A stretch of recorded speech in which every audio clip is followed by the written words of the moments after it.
Good day, class. I'm Teacher Amor and welcome to Media Information Literacy. And our topic discussion is all about massive open online content, which is in the Module 2 of Quarter 2. In this lesson, we will talk about how technology helps in terms of learning. Our mechanics still the same. If you have questions, just type in your concern in the live chat. And by the way, don't forget to type present for your attendance. And now let's start in discussing all about massive open online content. Ano nga ba ang MOOC? Ito nga yung stance ng MOOC, which is the massive open online content. Let's define. Massive open online content is defined as EDUCAUSE as a model for delivering or learning online content to any person who wants to take a course with no limit on attendance. And this can be characterized by the following. First is a revolutionary approach to education that veers away from the physical to virtual. Ano nga bang ibig sabihin nito?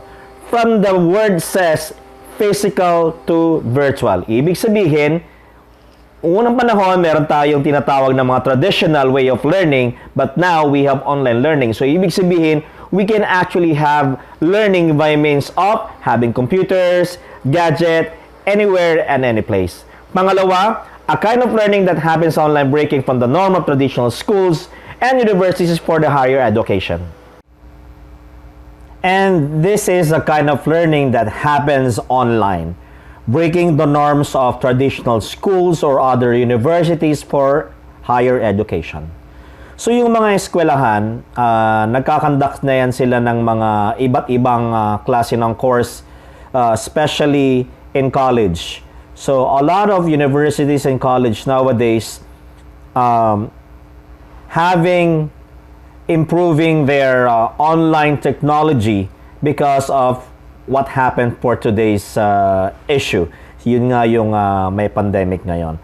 So from the traditional way of learning, convert natin yan into another form of learning, which is the online schooling. So, a lot of schools are offering online now, which is actually nakakatulong yan sa ating pamumuhay, especially nga ngayon meron tayong kinakaharap na crisis. So, maganda na rin itong nangyari na meron tayong online is just because kahit nasaan ka, pwede kang mag-aral. No? Hindi mo na paproblemahin ang pagpasok sa school, kailangan mo ng baon, kailangan mo ng mga books, mga paperworks, like the assessment, marami-raming mga ginagawang mga activities inside the school. But of course, no, kahit naman meron tayong online na schooling, meron pa rin tayong mga tinatawag na mga activities na ginagawa natin. So, sinasubmit natin ito through email, through Google Drive, or any kinds of forms of digital technology para may bigay lang natin itong mga performance tasks natin sa ating mga teacher. But itong nangyayari sa atin to, nakakatulong ito na meron tayong online schooling. So, pasalamat tayo sa technology, meron tayo niyan. And this is actually like utilizing the information technologies like analytics to help instructor gauge to their student learning. So, kahit na hindi tayo nagkakaharap sa klase, we are not having a face-to-face session, no? Itong ginagawa naman natin na nag-online tayo is actually face-to-face, but it's something like a virtual nga lang, no? Through the technology. So, it helps our communications more effective even though we are not engaging physically. So, through the online session, we still interact and gauge instructors to their student para makipag-communicate kung ano na ang nangyayari, no? From time to time, meron naman tayong messenger. From time to time, kinakamusta ko naman kayo kung ano nangyayari. So, etong massive open online content is actually like a technology that brings the student closer to the school kahit na hindi tayo magkalapit, no? Kahit nasa bahay lang kayo, para na rin tayong nagkaklase within the classroom. Kasi, sabi ko nga, etong technology, the student bring closer to the school virtually. So the implications of MOOCs are by taking learning into a virtual space, no? Dinadala natin yung classroom sa virtual, sa space, no? Attendance is no longer determining factor in one's education. Why? Because this make MOOC's learning a popular alternative for those whose life situations make them unable to attend a regular school. Sa madaling salita, no? Kahit nasaan ka, pwede kang mag-aral. Kahit nasaan ka, pwede mong basahin at intindihin yung mga tinuturuan teacher mo. So there's no reason for you guys na magsasabi na hindi kayo naka-attend ng ating discussion. Because, sabi ko nga, because of online interactions, anywhere and any place, you can attend our online discussion. And managing MOOCs is relatively cheaper than running educational institution. Bakit niya sinabing mas cheaper daw? Kasi nga, unang-una, no? Ang estudyante hindi pupunta sa eskwelahan. Walang perang baon, no? Walang perang baon para pumunta sa school. So minimize ang pera na gagastusin. Especially pamasahe kung ikaw ay nagko-commute. Other than that, yung eskwelahan naman, hindi gumagastos daw ng kuryente. Oo nga naman, no? Walang ganong contribution sa school. Uso yung contribution sa school. No? What else? Through the analytic provides information about the learning process of students. Through the use of data collected through analytic, MOOC provides means to improve learning. Ibig sabihin, itong database na to, as it go on the process, habang dumadami yung kanya mga data, nakakaroon ng maraming mga sessions, dito nalalaman through analytics, no? Ibig sabihin, maraming nakikita ritong factors kung ano-ano ba yung dahilan kung bakit bumabagsak ang estudyante, ano ba yung dahilan kung bakit dito siya mahina, ano yung mga determining factor. So itong mga to, ginagamit ito ng mga MOOCs to improve the learning para makita kung talagang saan talaga mag-i-improve ang database ng isang system. So since the implication nga, it focuses on connectedness, no? As a part of the learning process, yung sinabing connectedness, ito yung mga palaging get in touch, always get in touch together. No? MOOC allows education to take place on a global scale, connecting learners and instructors all over the world to one another to maximize education. So ibig pa lang sabihin, no, kahit nasa US ka, nasa Japan ka, nasa China, or nasaan ka mang part ng mundo, you can still have connectedness and connection to other students na malayong lugar. So itong mga eskwelahan na go-offer ng MOOCs, no, globally, ang kanilang kinikater na services para makapag-aral kung sino man ang gusto mag-aral all over the world, no? Kahit na mga klase mo pa, Chinese, Korean, Japanese, Philippines, kung ano mang nis yan, basta wag ka lang mainis. Alright? Okay.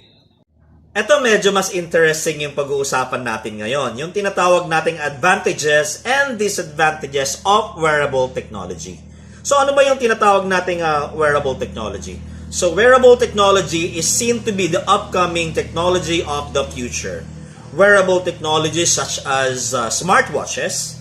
These watches are worn ng typical wristwatch. Parang normal lang daw na relo yung mga smartwatches na wearable technologies. And these watches are worn as a typical wristwatch but do more than just tell the time, no? Itong mga smartwatches na to, hindi lang ito basta nagsasabi ng oras. Kasi yung mga conventional na mga watches natin, nagsasabi lang naman ng oras. Pero yung mga modern smartwatches perform the same function as the smartphone. No, ibig pa lang sabihin, itong mga smartwatches na to, pwede mag-perform ng parang telepono. So, may mga telepono na ngayon, mga Android phones, ano pa ba, na pwede kang tumawag. You can actually perform call using your smartwatch and do the text, message, and everything just like your regular smartphone. Pwede mo yan gawin, no? Smartwatches are wearable, are developed by convenience. Convenience nga naman, no? Kasi kahit saan pwede mong dalhin. Hindi mo na siya binubulsa, ganyan mo lang. But in an ability to function as independent gadget puts it at a distinctive disadvantage. No, syempre, dahil maliit nga naman siya, no, compared mo dun sa smartwatch, sa regular smartphone, yun kasi napipindot mo siya kung halimbawa gusto mo maglaro. Of course, the smartwatch cannot do the same as the smartphone kasi napakaliit nga naman yan, no? Hindi mo naman makapaglaro dyan ng Mobile Legend, ng ROS, yung mga mahilig mag-online dyan. Disadvantage para sa kanila to.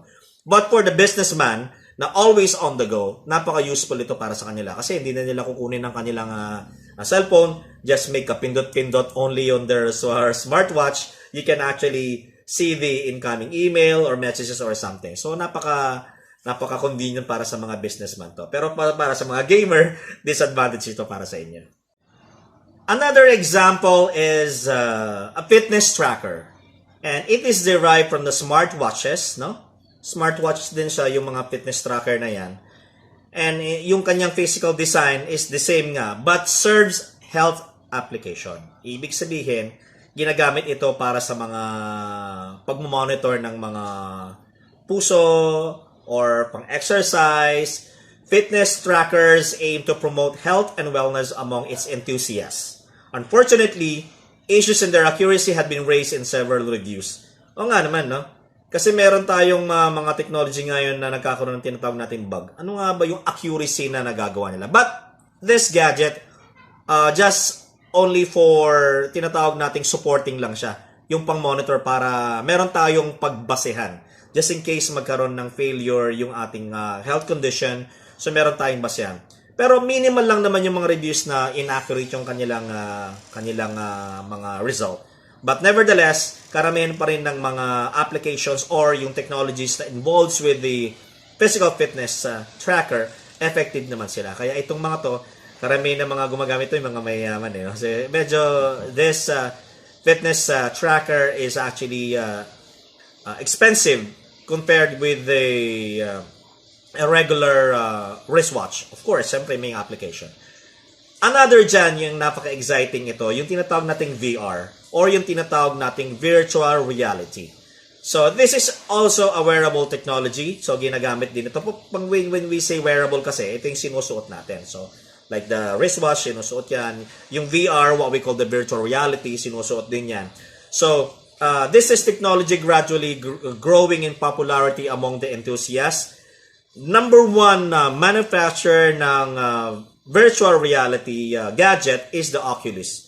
A high-end VR headset intended for entertainment has been released to the public sometime around March 28, 2016. So matagal na itong na-launch, no? So for today's generation kasi marami na naglabasan ng mga VR, pero ito kasi yung pinaka pioneer sa lahat ng mga VR na naglabas sa market. This wearable technology take users to the computer-generated worlds and let them experience it as if they were actually there. So, itong mga VR na to kapag sinuot mo siya, para ka talagang nandoon sa lugar na kung saan merong eksena, kung ano man ang application nandoon, para ka talaga nandoon. For instance, ang iyong game is all about Battlefield or yung mga Warzone, yan. Pag sinuot mo yun, akala mo, nandoon ka talaga sa gera. Talagang action talaga, no? So, ano pa dyan?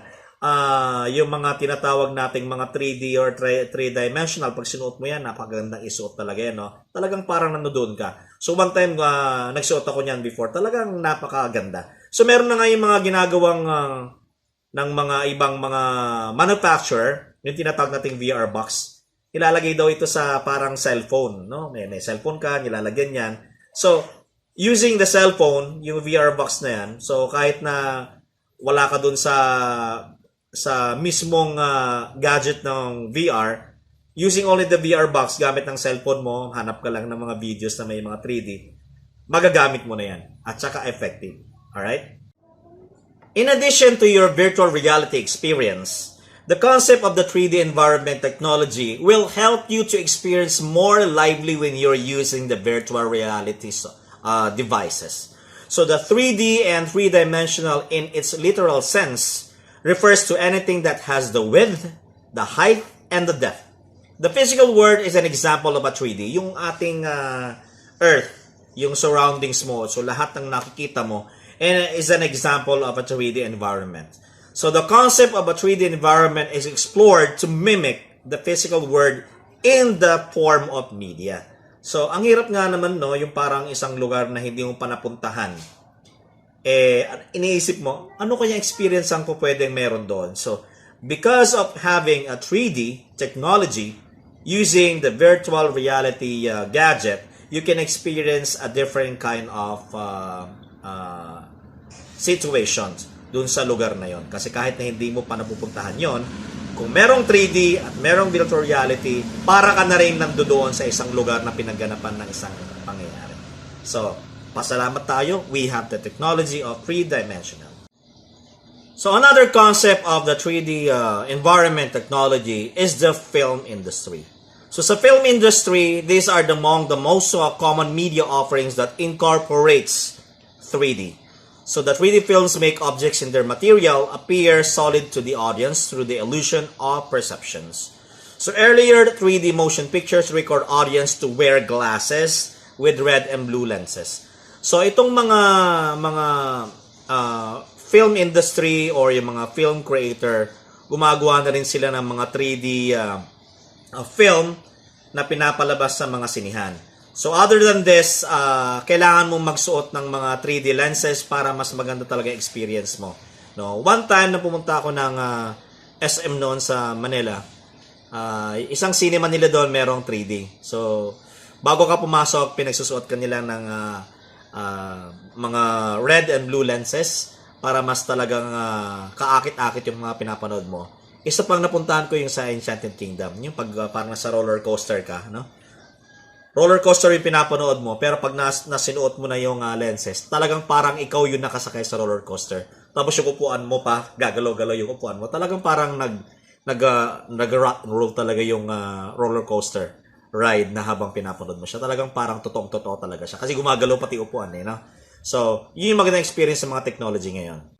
Isa pa dyan yung tinatawag nating 3D printing. Ito yung nakakatuwa no? Nag-print ng 3D. So, dyan sa video yung ipapakita ko, makikita mo talaga kung paano mag-print ng isang printer ng isang object. Talagang nakakagulat, no? So, sa tunay na buhay, hindi ko alam kung ang iba sa inyo may nakakita. Kung hindi pa ako nakakita ng ganyan sa totoong printer kasi medyo expensive yung printer na ganyan. So, itong technology nito brings the digital data and design to the physical world literally. Pag sinabing literally, kung ano man yung dinesign mo sa computer na concept, no? Katulad sa nakikita niyong video, kung ano yung dinesign mo, pag print niya, ganyan na ganyan talaga ang kakalabasan niyan.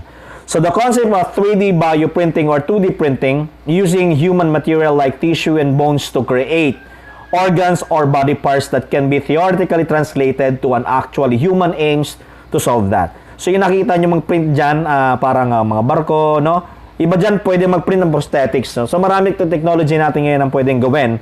So the 3D printing using the 3D printing device. So nakakamangha talaga. So the paperless society for our next topic.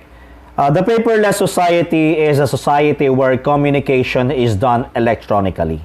No? And all forms of printed communication have become obsolete. So yung mga ginagawa nating mga paperworks, karamihan doon na nagiging obsolete, no. Yung dapat nga yung mga module natin, wala na tayong mga module, dapat nasa digital form na dapat tayo, no, through the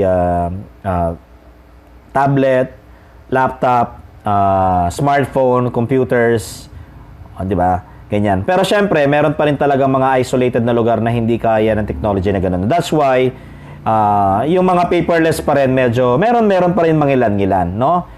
Pero malapit na siyang ma-obsolete. It is characterized by the shift from letters to email, no? Parang ako sa inyo, kapag may pinapagawa ako sa inyong mga paperworks, no, sulat, no, yung mga iba dyan pwede nang gawin sa laptop, sa computer, cellphone, and then sasubmit na sa akin through the emails, no? So hindi mo na isusulat yan sa papel. So yung mga activities nyo sa akin, pwede nyong direktang i-type sa email niyo and then send it to me. Kaso nga lang, ang nagiging problema, no, marami ako kasi nakita na nakitaan ko ng butas. Yung iba sa inyo, gumawa ng mga performance task, mga pinasagutan ko. So, ang ginawa lang, yung questions na binigay ko, you just copy and paste that to Google. And after that, kung ano man yung search result na ginawa ni Google, kinopy and paste nyo and then paste it sa email and then sinend kagad sa akin. Ang naging problema, hindi na kayo nag-iisip kung ano yung mga ginagawa ninyong mga sagot. You just copy and paste from the internet. No? Asan doon ang learning? Kaya nga ginawa ko, pinapasagutan ko sa inyo yung mga questions na yan para makagawa kayo ng your own answers using your thoughts, no? Using your kokote, not the kokote of the Google. So, dapat sarili nyong gawa nyo. No? Nag-discuss pa naman tayo before all about copyrights. So, di ba? Sa copyrights natin, bawal mangopya ng eksaktong-eksakto. Pwede naman kayong kumopya, but you need to just get the idea only. Not to the extent na you get the whole concept of the answers. Kasi parang nakikita ko dito ngayon, you just copy and paste it just for completion. Parang ginagawa na lang nyo para makapag-comply kayo sa pinagagawa ko. Ang gusto ko kasi rito, you comply, at the same time, you learn. No? Kailangan kasi na talagang kayo mismo ang gagawa ng sarili nyong sagot. Hindi you just copy and paste that. Alam naman may violation tayong makukomit dyan pag nag-copy and paste kayo. No? So, hindi kasi sa inyo yung article, yung sagot, kinuha nyo, pinaste ninyo, sinadmit nyo sa akin, and then nakita ko, paano ko nalaman yon? Diba? Yung mga words kasi na ginamit nyo yun, pag pinaste ko yun sa Google, lalabas yung article kung saan nyo kinuha. So most likely, kitang-kita ko talaga kung saan nyo pinagkukuha yung mga article na sagot ninyo. So be careful of sending those information na sa akin or anyone else. Kasi pag nalaman niya ng author, no, medyo magkakaroon kayo ng problema sa violation all about copyright. Kung sa akin lang, okay lang. Pero syempre, sa akin kasi, syempre, I need to consider those things na hindi nyo makukuha yung tamang sagot o yung tamang score. Paano naman yung iba na talagang nagsusulat ng answers nila using their own thoughts? So, I need to be fair. Kailangan kasi na maging fair tayo rito, yung mga iba na nag-e-effort na sumagot ng tamang sagot. Not just by getting those answers from the internet. Other than that, meron tayong newspaper to newsweb. Yung mga iba, traditional media, no? Newspaper, binabasa na lang yan sa newspaper. And then after that, shifting to digital, yung mga iba, nagbabasa na lang ng news online. No? Yung iba nga, sa internet na lang nanonood ng news. No? Meron pa isa dyan, yung tinatawag nating books to e-books. Physically, may hawak tayong libro. Yung libro, binabasa natin siya. Bulky yung libro. Paano kung gusto mong basahin 10 libro? No? Dala-dala mo yung 10 libro na yun, ang bigat-bigat. Pero kung meron kang tinatawag na e-book, no? Yung buong libro, pwede mong ilagay sa loob ng inyong cellphone, ng inyong tablet. No? Kahit ilang libro pa yan, e-book. No? Dala-dala mo, handy. So, andun lahat. So, napaka-convenient, anywhere, anytime sa gusto basahin yan, pwede. No? So, marami pa tayong mga ganyan technology. So, ito lang yung mga few of the technology that exists nowadays. Marami pang lalabas yan, no? Para mapabilis at mapadali ang ating mga gawain. Lastly, yung tinatawag nating ubiquitous learning. So, sa ubiquitous learning, this is something to do with the present at the same time. No? Anywhere, everywhere. An example of ubiquitous learning is the people using the internet. Being or seeming to be everywhere at the same time. No? Kung ano yung present ngayon na pwede nating pag-aralan, ito yung tinatawag nating ubiquitous learning. So, at the library, kung anong meron sa library, anong meron sa bahay, around the town, no? At the museum, at the bus stop, at the beach, no? McDonald's, Jollibee, or any kind of a food chain. Nasa meron kang internet, no? Right here and there, pwede mo kagad malaman. Alright? So, all of those things na pinag-aralan natin, I have here a performance task for you to be submitted using our email. No? Answer and send it to tnhs.pangtu@gmail.com. So, direction natin, to enlist technological devices that uses 2D and 3D based technology or application. So, write your answers on a separate sheet of paper. Pero syempre, hindi naman tayo gagamit talaga ng papel ngayon kasi nga, sabi ko nga, paperless society ang diniscuss natin. Send it using an email account. No? So, ito kasing performance task na nakikita nyo dyan, andyan din yan sa inyong module. So, kapag nag-submit na kayo sa akin ng performance task using the Gmail, you don't need to send it hard copy.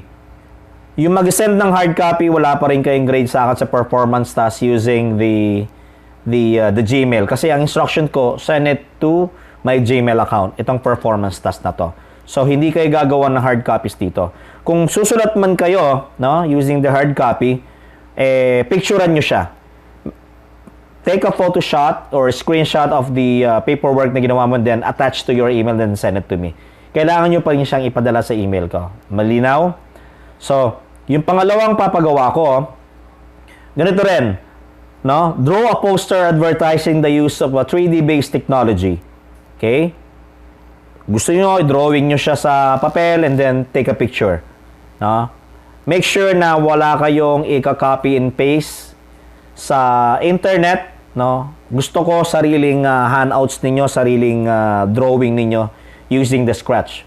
No? Gusto man ninyo, meron kayong picture na pinagayahan, basta i-drawing nyo. Screenshot and then attach to the email and send it to me as well. Alright?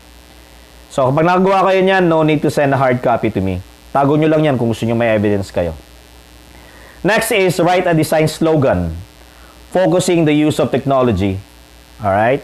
So, hanap kayo ng slogan ninyo by means of the theme all about technology. No? Isip. No? Baka mamaya may makita na naman ako dyan. Think before you click. Tanggalin yon. Wag yon. Ayoko yon. Na slogan yon. Hanap kayo na yung ibang slogan ng technology. Okay? Think before you click, hindi kasama yan. Excluded yan. Alright? So, sulat nyo yan sa papel, designan ninyo, gandahan ninyo, take a picture, and then send it to my email. Gusto nyo ipadala pa rin yan sa hard copies ng module na binibigay nyo every distribution ng module, nasa inyo pa rin yan. Pero ang gusto ko, meron ako matanggap sa email ko. Alright? So, don't forget the email, shstnhs.pang2@gmail.com. So, tatlo yung binigay ko sa inyong performance task. Send that in one email. Tatlong attachment yung gagawin ninyo. Para isang sendan lang yung email. Again, don't forget to write your topic on the subject field including the section. Kasi may mga iba kasi naglalagay walang section. So, remember, I'm having a hard time to pinpoint kung anong section ninyo. Kasi wala naman tayong face-to-face. Hindi ko pa masyadong kabisado yung mga apelido ninyo. So, make sure to put your sections on it. Alright? O, dalawa lang naman kayo, no? USA and UK. So, yung mga bisita natin dyan from other sections, it's up to you whether to send it, no? Pero, may sariling instruction kasi yung mga teacher ninyo. Pero yung mga ibang umattend na ng session ko, I will already have the list of your names and then submit that to your respective teacher ng Media Information Literacy. Sa kanila na yon kung paano nila bibigyan ng halaga yung attendance ninyo sa pagsama sa online session. So like what I've said, kailangan lang mag-type lang kayo ng present dun sa live chat natin, no? Sa live chat. Don't forget to type present para maging meron akong pagbasihan ng inyong names. Yung mga iba niya sasubmit ko sa mga list of teachers ninyo. Alright? So, aside from that, we will be having like a 5 minutes question and answer dun nga sa ating chat box. Alright? I'll be waiting for your question and answer and I will answer that immediately. Alright?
And I guess our 5 minutes is done and I already answered all of your questions.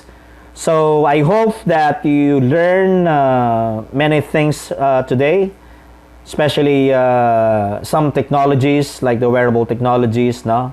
Kung saan-saan pa yung mga nagustuhan ninyo, kung gusto yung bumili niyan, you can actually purchase that. And I'll see you on the next session. This is Teacher Amor, and you have a nice day ahead.